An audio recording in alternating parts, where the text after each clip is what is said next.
Now, Track Facts with Tom Amello and Nick Kling. Good morning, racing fans, and welcome to Track Facts Live. I'm Tom Amello. I'm sitting here on the backstretch of Saratoga. We're here for the next 50 minutes to do the Travers Postmortem. I'm here on the backstretch with my good friend Nick Kling, handicapper for the record, and our special guest today, Cary Fotias, creator of the extras from Equiform.com, author of Blinkers Off. And yes, fellas, this is a Travers Postmortem because a lot of handicappers, public handicappers especially, were buried yesterday on what was one of the great cards that we've had in a long time here. Well, there's no question about it, Tom. It was a great day of racing here at Saratoga. 12 tremendous races, no claiming races, terrific fields, wonderful betting opportunities, and most of us got buried under the avalanche. And we're hoping we get some callers who got a piece of some of those big payoffs from yesterday. Cary, I think yesterday's card points out to what the opportunities are when we get full fields. Well, that's the thing. I mean, being a value player as I am, I love these kind of cards. I mean, there's a lot of days like yesterday you're just going to get skunked, which I did until I caught the horse in the last race. But I was in position for some big scores like that race, the turf race where Baron Von Top went out in 40. I had the 13 and the 1 run down with the box with the field and tries. If the 1 gets up for third, I'm walking out of there with $1 for triple. What did it pay? $100,000 for $2? $1 and a dream. Yeah. So I'm saying you can afford to lose a lot of races when you put yourself in a position to score for $50,000. Yeah, I think that's an excellent point. And it's something that public handicappers don't do. Public handicappers are trying to pick winners. Players are trying to put themselves in position to get something out of the win pool. Okay, 518-581-1770 is the phone number. docfonda@telenet.net is the email. You can contact us electronically. Nick is monitoring those emails now. And speaking of email. Yeah, speaking of email. I have to tell, if there are listeners out there that have sent me email in the last week, I finally got them this morning. They were trapped in my spam filter. So from sometime during last Sunday's show until this morning, I checked my spam filter, and I've finally gotten your emails, so you will get a response. It'll just be delayed about a week. Okay, the phone lines are open. We're going to go down to Manhattan and talk to Bill. Bill, welcome to the program. Question or comment for the panel or Cary in particular? Comment. I want to talk about Big Brown, please. Yes, sir. Okay, if you get a copy of the Daily News the day after the Belmont, they had full-color pictures of Big Brown. Yep. If you look, I've been around horses a long time. His tongue was tied wrong. His tongue is blue. You can see it in that program.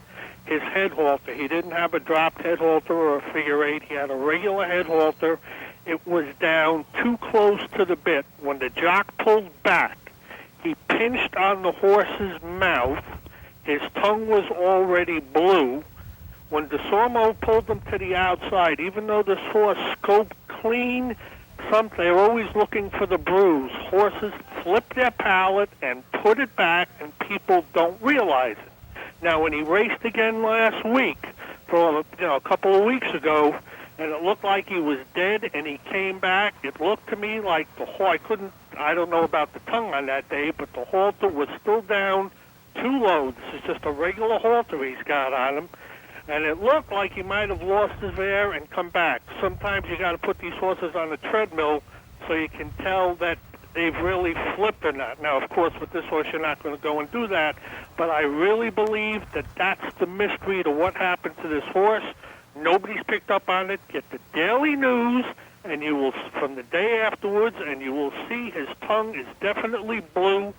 The assistant trainers, whoever it is, mistakes get made, and that is the reason I think Big Brown has done what he's done. And if you look back even at Gulfstream Park, when he came out of the 12 hole, he was very uncomfortable. He was ranked that day. His head was, if you look at his head was not comfortable at all, and I wouldn't doubt that he might have been getting pinched then too. Okay, Bill, you've made your point. Thanks for the call.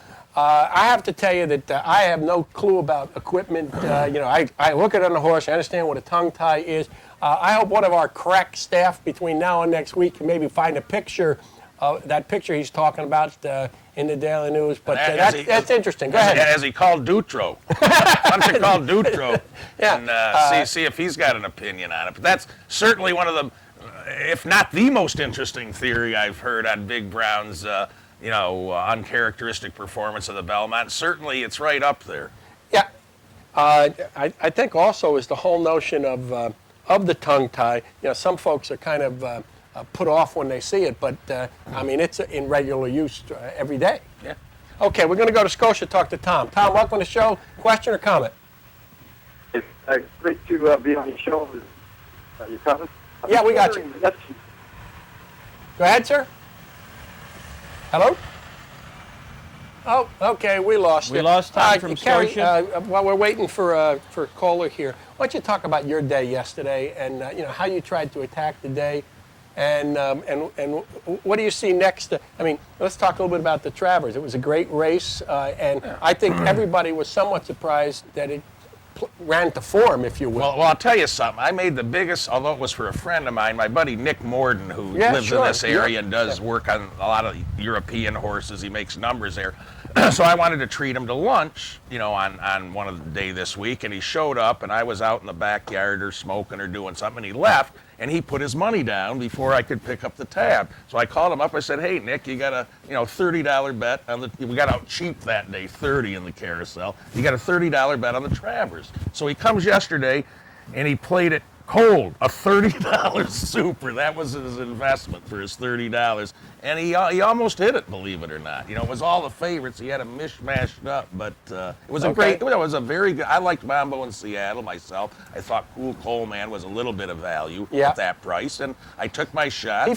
Cool Coleman fooled a lot of people. I think a lot of folks liked his middle move at Monmouth, but he just didn't fire. No, just didn't fire. Speaking of Mambo in Seattle, we can go right to this email we got from Paul in Cohoes.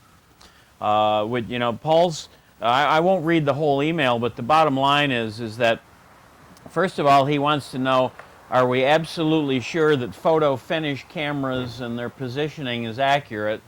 And number two, the gist of his question is that the fairest way to determine the winner? Because now, first of all, I had no dog in this hunt. I liked Harlem Rocker.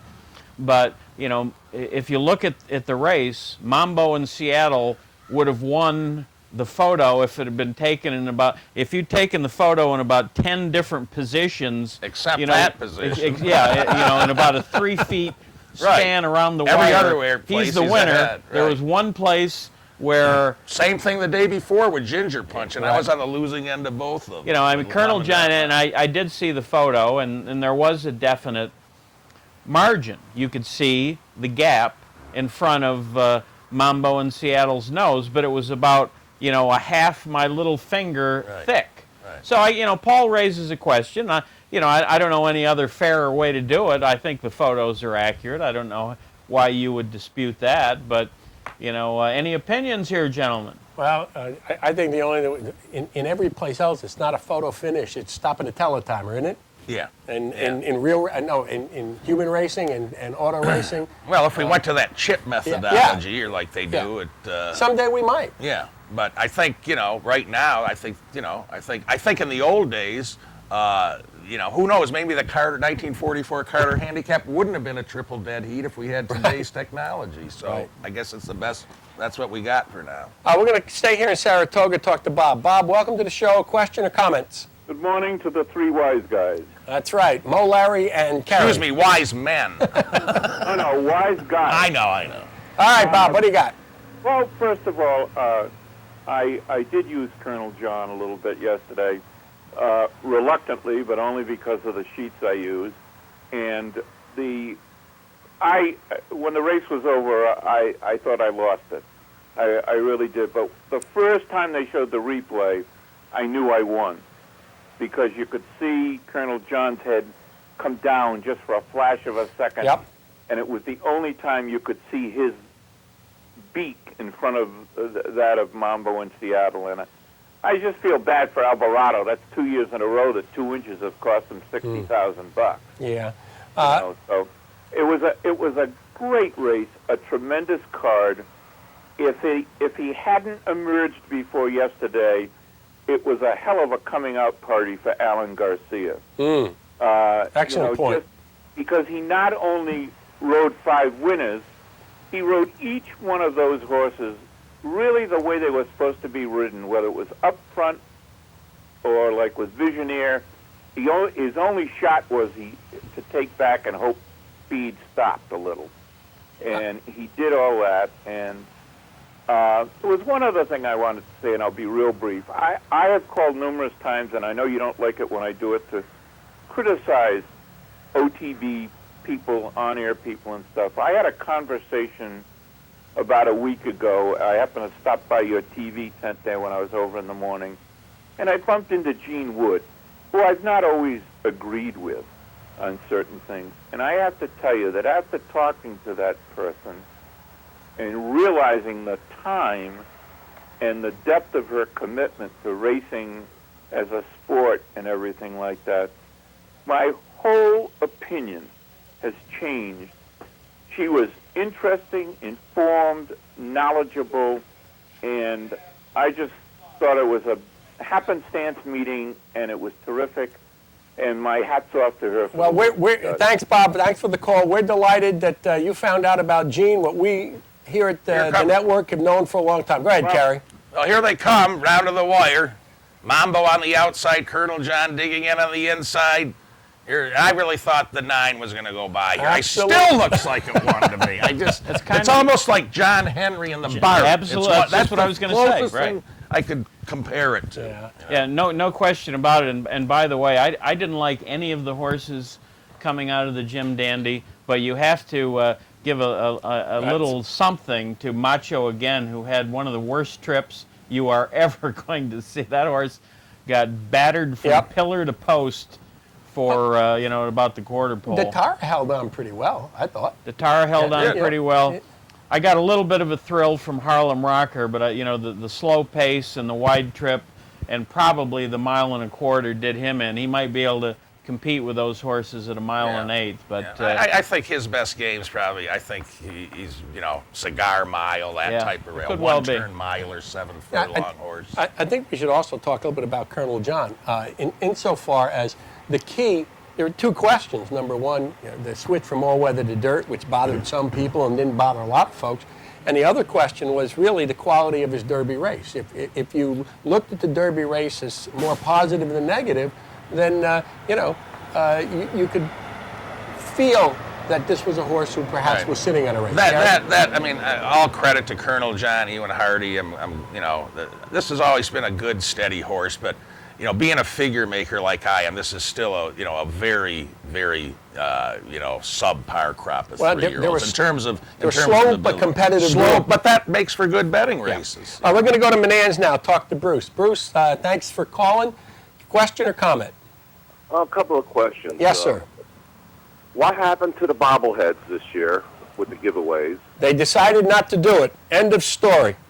And the second question is, when I hear that on turf races where they say that the portable rail is set at a certain feet, what does that mean, and what does that mean to a bettor? Excellent question. Nick? Well, caller, the portable rail are used to, when they start, yesterday they raced on the hedge. So let's say that you start a race meet and horses are racing on the hedge, and eventually the inside couple of paths get chewed up from all the traffic. So they put out the portable rail to move them out, anywhere from 9, 12, or 18 feet to give them fresh grass to race on. Now, the general consensus has been, and I think it's relatively accurate, when the portable rail is up on a conventional turf course like Aqueduct or here at Saratoga, it's probably favoring horses that come from off the pace. Sometimes it works out that way, sometimes it doesn't. Now, interestingly, yesterday, they took the rails down. You would have thought the inside would be the best place for the turf horses to race. You would have thought speed would have done well, or horses coming up the fence would have done particularly well on turf, and it wasn't always necessarily that way yesterday. I think Tom had it right. We were talking before the show. We had a couple of wire jobs on the turf here Friday, and as a result, some of the pace fractions in the turf races yesterday were faster than what you would have expected. So apparently some of the riders thought that, the same thing that we might have. Go that fast the and win. inside speed would do well on the turf yesterday.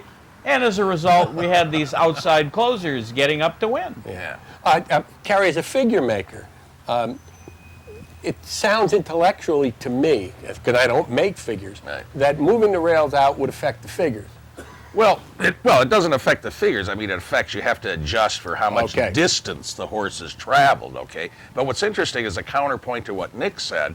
Talk to someone who plays the West Coast tracks like I do a lot, and what I found over the years, the rails out actually favors the speed horses. I've never kind of noticed it one way or the other in New York, but I think in the California tracks, maybe it's just because it's you're out further, it's harder if you're on the outside, the centrifugal force there. But I just find speed does better on the California tracks when the rails are out. So I don't think it's a thing you can generalize on. Yeah, I think it's that's a good point. idiosyncratic. You've got to know what's going on at your local circuit. I want to go back to the phone lines, 518-581-1770. We're going to stay here in upstate New York, go to Boston Lake, talk to Neil. Neil, welcome to the show. Question or comment? Hello? Well, it's Leo. Leo? And, yeah. Hi, Leo. My comment is I think you guys ought to give a salute to Linda Rice because last week she had 4 horses in a race, and they ran 1, 2, 3, 4, not coupled. And what was interesting to me was that her 2 gold jockeys are Cornelio Velasquez and Alan Garcia, and neither one of them were on any of the 4 horses. So I think it's congratulations to Linda. She did a heck of a job in that race. Great point, Leo. Thanks for the call. And so, fellas, a track fact salute to Linda Rice and anybody who had the prescience to box. All right. The only thing that can top that, she still hasn't caught Dickinson with his 1, 2, 3, 4, 5 finish in the Cheltenham Gold Cup. Yeah, okay. Okay. The interesting thing about that is... I thought the super or the try, they come back a little light. Well, whatever. I'm sure there were plenty Yeah. of people that were boxing the rice horses. The bottom line, I think and it's interesting. Nobody's that I've heard has complained about this. I'm in favor of uncoupled entries like we had in that race. And as it happened, NYRA President Charlie Hayward came up to the press box later that afternoon and pointed out if that had been an allowance or a maiden race, there wouldn't have been 4 separate betting interests there. I think there might have been 2 or something like that. I've forgotten the exact ownership, connections there. There might even have only been 1 entry if it had been a maiden race. So, that race to me is a prime example of why in all but perhaps claiming races we should have uncoupled entries. It gives bettors a chance to score out if they have a good opinion. Definitely. I agree, absolutely. We're going to stay here in upstate New York, head to Clifton Park, and talk to Phil. Phil, welcome back to the show. Yeah, hi. How are you guys? Good We're morning, good. Phil. Yeah. One thing I got to say, Bob's got better eyes than anybody else. If he could see that the horse that Colonel John dropped his head just before the wire. I mean, we don't need photo finish cameras, but that's beside the point. Garcia is doing an amazing job here. I can't believe that a lot of these jockeys got sucked into speed duels yesterday, when it was obvious that everything was coming from way back. And sometimes I wonder about their intelligence when they get trapped into something like that. I mean, you're out there 5, 6, 7 times a day. I mean, you should get a handle on what the racetrack is doing. And some of these guys, for lack of a better word, are not too bright about it. I understand that it matters the type of horse that you're riding. I do understand that. But Hey, let me tell you this, Phil. Here's my response. Thanks for the call. A-Rod makes $26 million a year, and he makes a few ears along the way. So That's interesting, too. No, the other thing, there are 2 things. First of all, horses are basically prisoners of running style. I mean, if you're a front runner, you're going to the front unless you're going to rip your face off. And the other thing is you don't know what instructions a jock may have been given in the paddock. You know, go fast and win, and see what happens. Nikki, any emails? We do have an email. Paul, wanted to mention that on ESPN they thought that Mambo in Seattle had won the photo, but I think that unless you saw the picture, there was no way that you could guess what it was going to be. When you saw the slow-mo, you might have had an opinion, but it wasn't necessarily going to be the right one. We also got an email from John who wanted to point out that he had Colonel John in the exacta. We asked for that. He also mentioned he liked the Jimmy Jerkins firster yesterday, Storm play. And, I got to say that was one that, I was ready to jump off the bridge myself. I liked everything about the horse except no Lasix. Yeah. And Jimmy Jerkins wins about 3 times as often with first-time starters with Lasix. Was that the Smart Strike horse? Yeah. Yeah. What a sire he's turned Yep. into. Yep. Turf, too. Tremendous, everything. Tremendous pedigree on that horse, and he looked good. And Dr. Kling, if I may, we say from this forum quite often that those stats that we quote and look at and rely on, they're predictors, but not determiners, eh? Yeah, well, you numbers guys. By the way, ladies and gentlemen, I just want you to know that through communication between my good friend Nick, he earned his first N on the speed list. You mean N as in speed as figure nitwit? Nitwit, yeah. Right. He's earned an N. Anyhow, we're going back to the phone line, talk to Barry in Clifton Park. Barry, thanks for calling. Question or comment? Larry, question or comment? Yes, I was wondering what happened to the $1.5 million that no one hit on that Super Protector in the 7th race.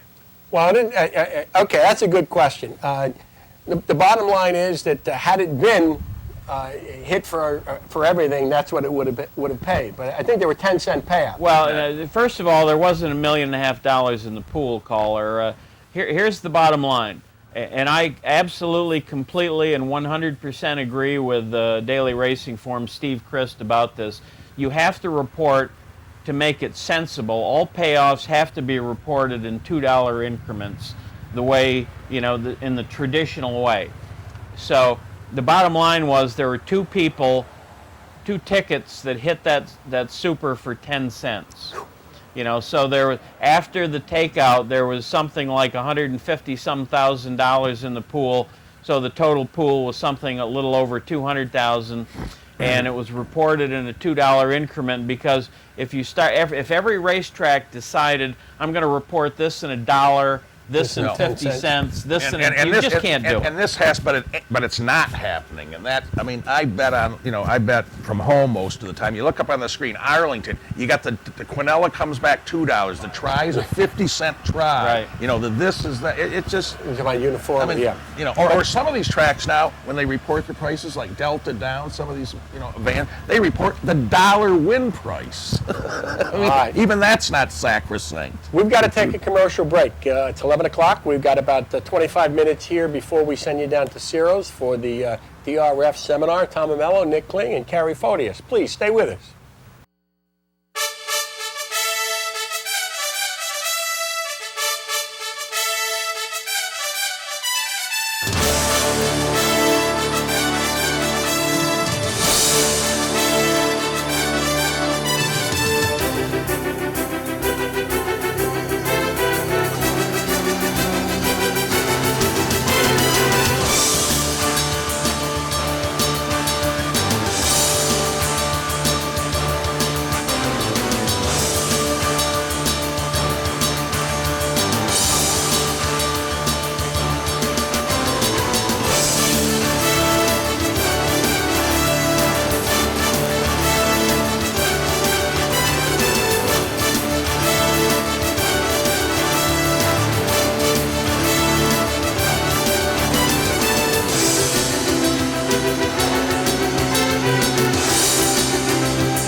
We're back, ladies and gentlemen. Tom Amello, Nick Kling, and Cary Fotias here on the backstretch, and we have breaking news for you from Capital OTB for our upstate Capital OTB audience.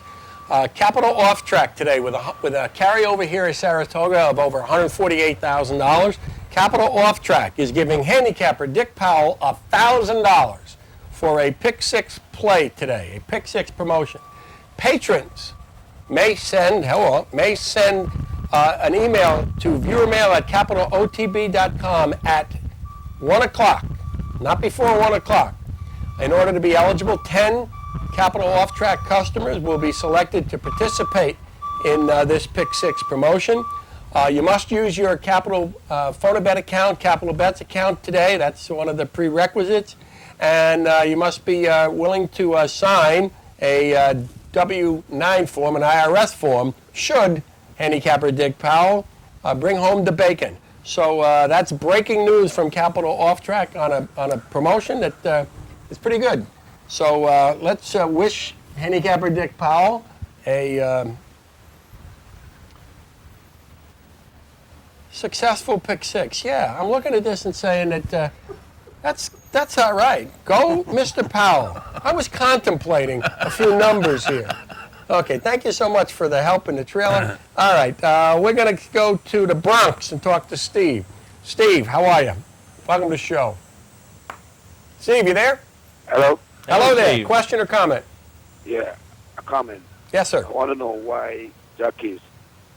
Hello? Yeah, why what? Yeah. Why jockeys don't ride out their mount when they're entering the wire. In the 9th race yesterday, Ken, when Chucky is almost getting Ken stopped right. Right. Okay. And if you reel back the tape, you can see, and it happened all the while. Jockeys stop right their mount. All the time they lose exactly, they lose a triple. Okay. Right? When they get caught, they stop right out their mount. Okay, thanks for the call. The question is about persevering through the wire. That's the stew's job, isn't it?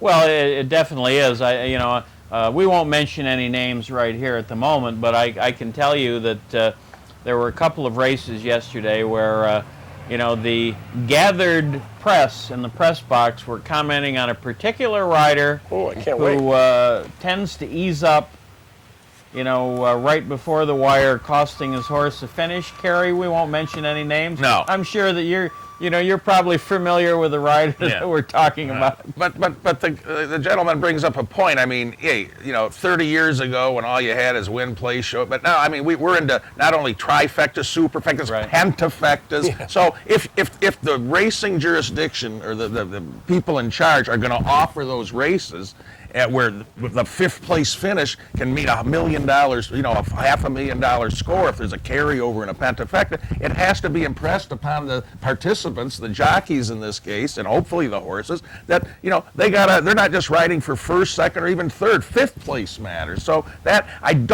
agree with the gentleman that to me hasn't been addressed as well as it should by the stewards in conjunction with the jockey community. Okay, we're going to go to Plattsburgh, talk to Dan. Dan, thank you for your patience. Welcome to the show. Question or comment?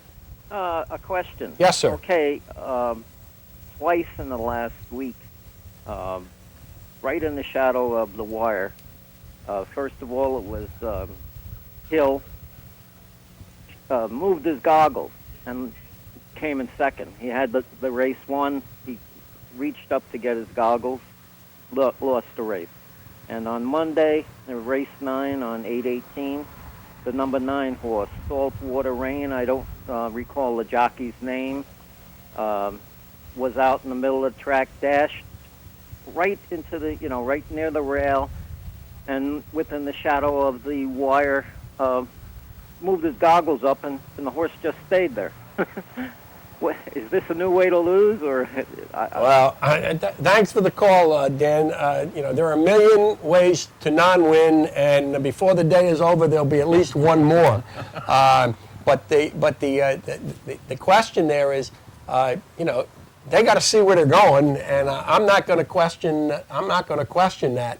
I don't know how to question it. I don't ride horses. Cary, any thoughts on that? I really don't. I think, it's easy to criticize these guys, from a distance, but unless you've really ridden a horse in a race, you really don't know what these people are going through. I mean, to me, jockeys on balance are some of the most courageous athletes in all of sports, and it's easy for us to sit back. He should have done this, but until you're riding on a 1,000-pound animal going 30, 40 miles an hour in between horses, I'm not sure we're really qualified. And dirt's flying in your eye. Well, it's easy for us to say what's the right thing to do is, but I think until you've done it, you gotta give them cut them a little slack in certain situations. But this is, your safety or your eyesight might come before winning a race. I think it has to come down to Cary. I know what the caller's talking about. A different race than the one that he mentioned. I was watching a horse that I picked the other day, and he was second outside of the pace setter, and a third horse ranged up alongside both of them.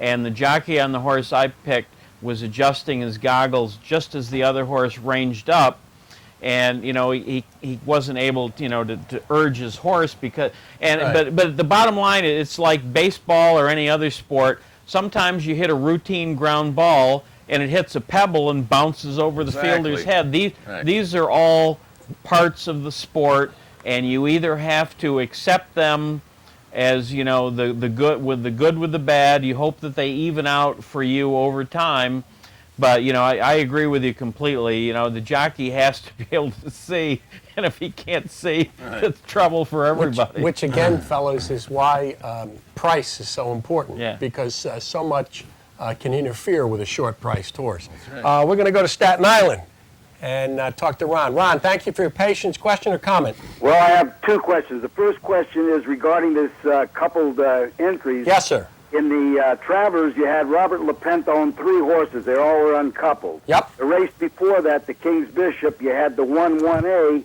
Vinery Stables coupled. How do you explain, or what is the reasoning why they didn't couple the LaPenta entry in the Travers? Cool Coleman, Amped, and Datara. And my other question, just if you care to indulge in it, is I missed the referring to the ride in the 9th race yesterday, the turf race. Mm-hmm. If I go by just what I saw, I guess it's DeSormo, but I know you didn't want to divulge the name of the jockey, but I kind of missed the, trying to call you, missed the commentary. So if you want to address that, fine. But anyway, my main question was about the entry. Okay. I don't know. Caller, I've forgotten the exact rule. There's so many rules, Right. That you'd have to carry the rule book in your back pocket. It may well be there. I think there are certain $1 million races or certain elevated stakes races where the normal coupling rules for other races don't apply. And, I'll go back to what I said before. I don't think there should be coupling in any races other than claiming races where you might, if you're trying to sell a bad favorite or something like that. But I just think that coupling is a bad thing. We, as members of the racing media, have done a terrible job trying to inform and educate readers and viewers about why coupling hurts them. And the bottom line is it's kind of simple. If they're uncoupled, there's more betting interest.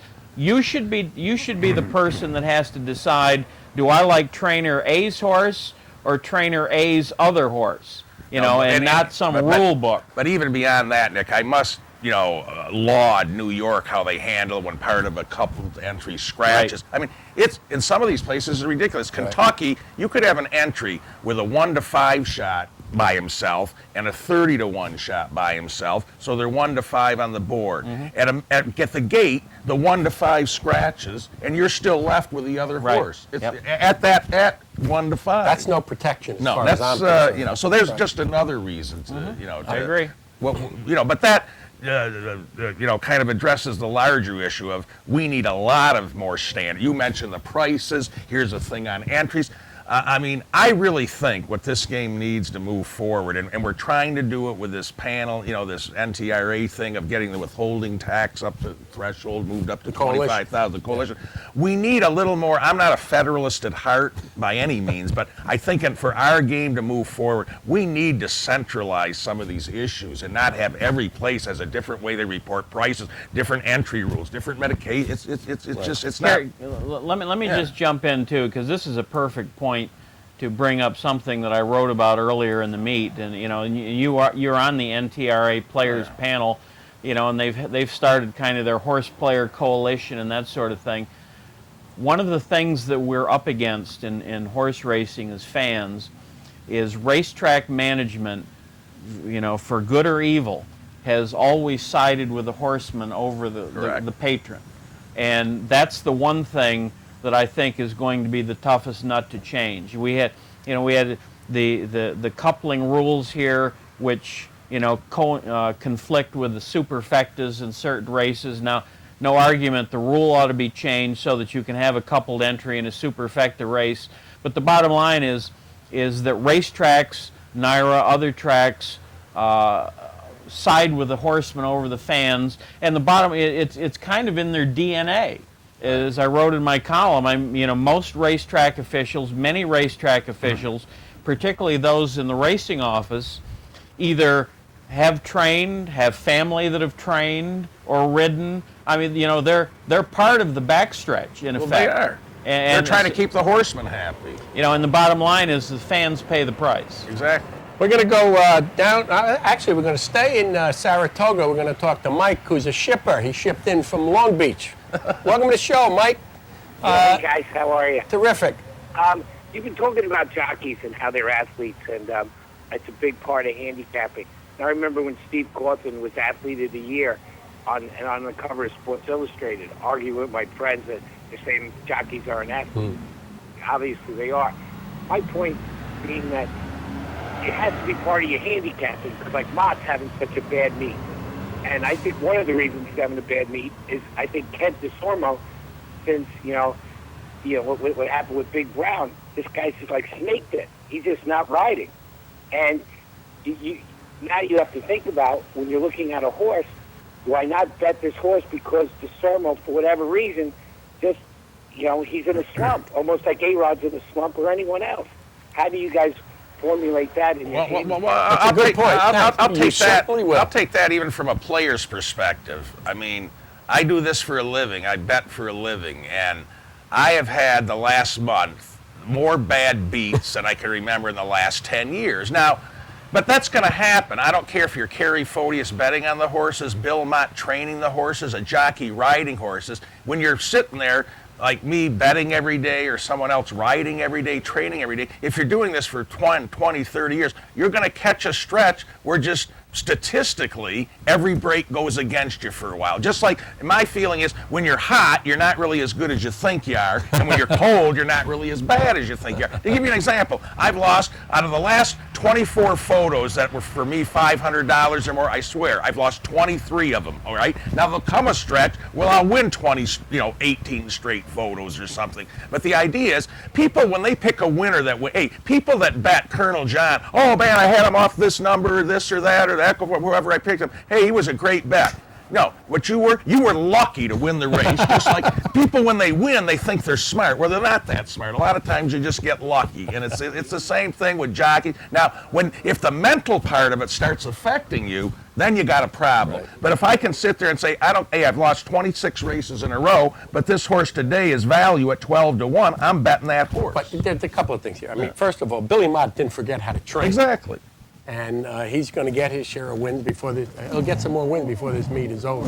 And DeSormo probably didn't forget how to ride, but it's what you said, a cycle. We're going to go to Brooklyn, talk to Anthony. Anthony, thank you for your patience. Welcome to the show. Question or comment? Yeah, good morning, Nick. Good morning, Anthony. Cary and Tom. Good morning. Good morning. Nick, especially, I think you're doing a good job. Thank you. My question is, one of the biggest problems I have, why in the big trees you could have a special big tree, but in the big four they force you on a horse that you did not like, which is the favorite, and give you the favorite in the big four, but they can't have a special big four, but they have a special big tree. What's the difference? Okay. Excellent question, Excellent question. That's about the console, right? Versus catching the favorite. I think we're with you on that one, aren't we? Yeah, and I think, Cary, that's one of the things that I think that you folks in the players panel have tried to address, things like that. And if I recall, Either racetracks have taken no action or they've been stymied by state regulation that prevents them from taking action. And I think that's one of the things that Anthony's talking about here. The state regulation requires that it's done the way that it's done, and it's just slow to change things. Well, here's one for you. How about, you play a daily double, right?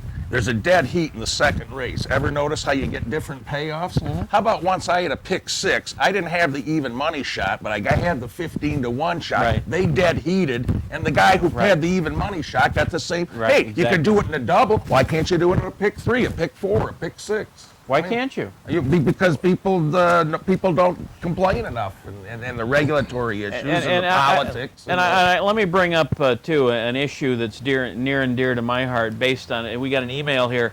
The emailer wants to know why is the minimum pick six bet $2 as opposed to $1, and I think that's almost not the question. The question for me is why has not American horse racing embraced fractional betting? Like they have in other parts of the world, where you go to the windows, you say, I want to box this horse with that horse, or I want to play this pick six or picks four, and the teller says that's going to cost you $128, and then you say, well, I want 30% of that. Let me. My take on that is, I agree there should be fractional betting in any race except the pick six, and I'll tell you why. Because the lure of the pick six is to get the big carryovers, and if you allow fractional betting in the pick six, you're not ever. But outside the pick here's six, my question for you on that one. Right. Is it better to have one person win $200,000 or 10 people win $20,000? Well, in terms of churn at the track, it's better to have 10 people win 20,000. But in terms of getting.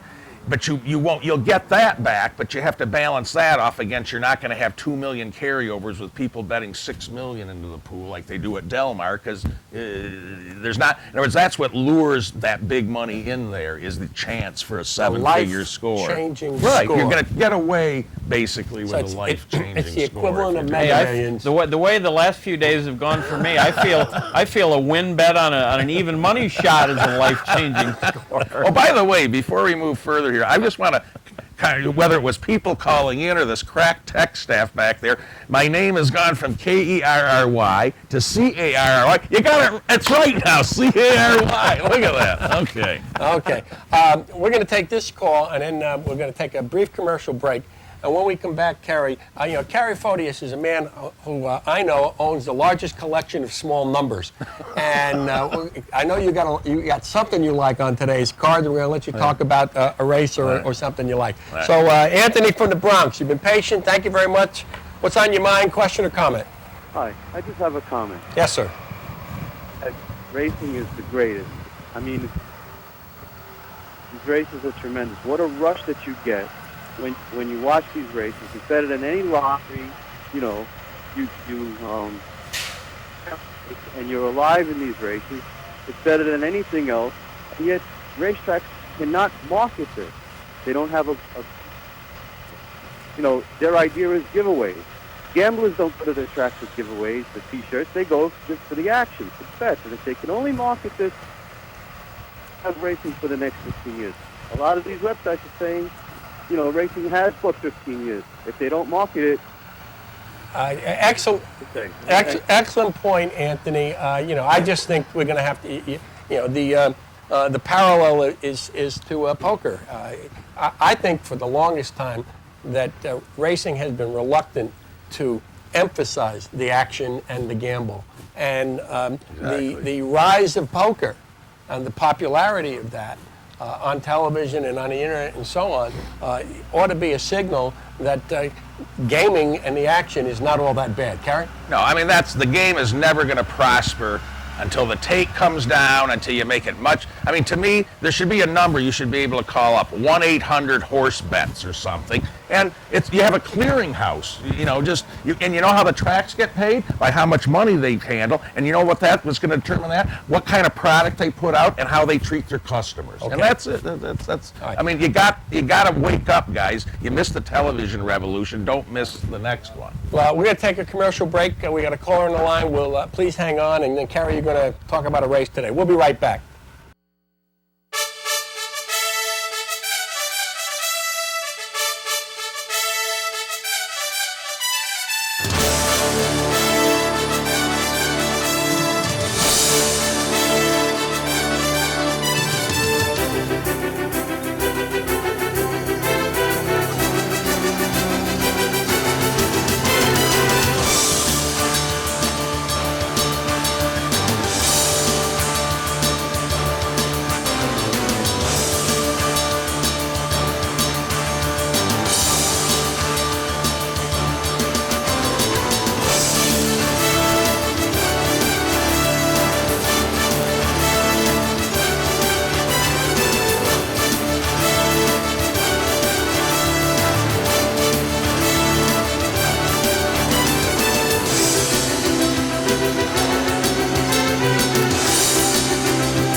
We're back, ladies and gentlemen. Tom Amello, Nick Kling, handicapper Cary Fotias here on the backstretch of Saratoga. We're going to take the call from Tom in Albany, and then Cary's going to talk about the feature. Tom, welcome to the show. Question or comment?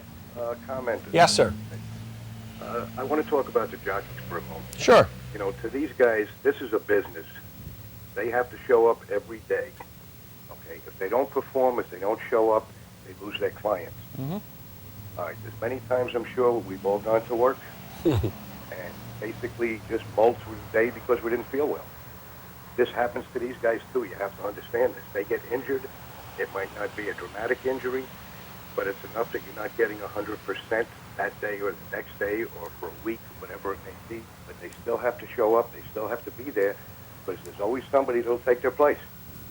And if they lose a client like a Billy Mott or a Shug McGahee, hey, you know, that's a hell of a lot of money to lose. No, and Excellent point. you have Thanks to- for the call. And you have to respect these guys, like the gentleman caller there says, because, hey, they don't have guaranteed. Even Bailey doesn't have a guaranteed contract. He's got to go out there and earn it every day. Right. And if he gets hurt and somebody else gets hot taking his place, you know, just look at the bounce Gomez took from Velazquez over the years. I don't know about You you know. guys, but when I drive to work or when I go to work, there isn't an ambulance following me. There isn't? There isn't. I may have an accident, but there isn't Oh, yeah, one he's younger following. than we thought. I thought it was an ambulance. Maybe it's the cops that There are we following go. me. Cary, let's talk about the feature.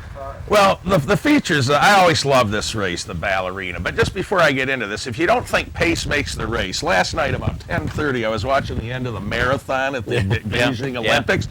And this Kenyan guy came in way ahead of the field. Then some Ethiopian guy came in. And when the third and fourth guys were coming through the tunnel, my buddy Kit said, "This guy in third's a dead piece." Because no, the other guy was like 100 yards behind him, but this guy was just like straggling, right? And this guy, and sure enough, you know, this guy was like. He caught him for the bronze, and the poor guy that finished fourth, I mean, he barely could even Do you make it. you make figures No. for marathon? All right, do the race. Yeah. And then we got one last call. Yeah, but this race here, I do think pace will make the race. You know, most of the time in this race, you get quite a bit of speed. And, you know, Bayou's Lassie, you know, shows speed, but that's on the turf. I just don't see a lot of speed in this race, and for that reason, I think Sugar Swirl's going to be pretty tough here. You know, I mean, she can take the lead if she has to. She can stalk. Problem is, she's going to be the favorite. I think the horse to make some money on here, and the way I've been running, I'm going to play her mostly underneath, you know. Like, if I could bet, like, to lose by a nose of Leah's Secret at 6-5, but I'm going to use Leah's Secret, you know, with Sugar Swirl in exactas and triples. But I think, you know, I have a little win bet on the 3. It's Pletcher. She's on a good pattern on the Equiform numbers. She's 12-1 on the morning line. The Pletcher's having a good week. I don't know if there'll be enough pace to set it up, but a lot of times these races don't shake out. Somebody goes out with the deuce or something. So, but at 12-1 is to me is definitely some value. Okay. On Leah's Secret. Our last caller, we're going to go to Gloversville, talk to Ed. Ed, welcome to the show. Question or comment? Question. Yes, sir. Do you see on there overweights, and they say like 1 pound over, Yep. 2 pounds over? Okay, what's the overweight on? Is it on the jockey, or are they carrying more weight, or what? It's the jockey. The jockey The can't jock make the weight printed in the program, Ed. So in other words, if horse A is supposed to carry 117 pounds, when the jockey tacks up, he's weighing 118 pounds, and that's where the +1 comes from. Okay, that's going to bring us to the end of this show. I want to thank Cary for joining us. It's always great to see him here at Saratoga. This has become almost an annual event, Sunday with Cary. Boy, there's a title for a TV show. And, you know, you can log on to equiform.com, find out about the extras, and also you can read Blinkers Off. It's a very interesting book, and if you've evolved in this game, in Cary's book, you'll find yourself. Nick Kling, he'll be back next week with me. Nick and I will be here Wednesday for our final Track Facts Wednesday on the Saratoga meeting, and then we'll be here next week to wrap it all up for you. So we want to thank the guys here on the set. That's Peter standing right in front of me. Who? And Peter, yes.